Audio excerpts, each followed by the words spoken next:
és a vadvilági fajok kifejlődése. Az apró kutatóközpont dolgozói beszámítva szigorúan tilos a szigetelő. Korlátozott a búvárkodás, a hajózás, sőt a repülővel megközelítés is. Azt a kevés embert, akinek engedélyezik a látogatást, óvintézkedésekre kötelezik, nehogy véletlenül magokat vagy rovarokat mutassanak a szigetek szisztémájában. Az ENSZ szervezete, az UNESCO érintetlen természeti laboratóriumot látott a szigetben, melyet kincsként kell dolgozni. Éppen ezért 2008-ban a világörökség részét látott. Csodálatos beszélések, tovább is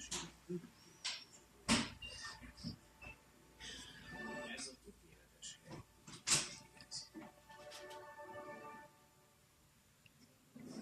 A magyar változat az Ozone Network megbízásából az Aktív Kommunikációs Kft. Műtermében készült 2010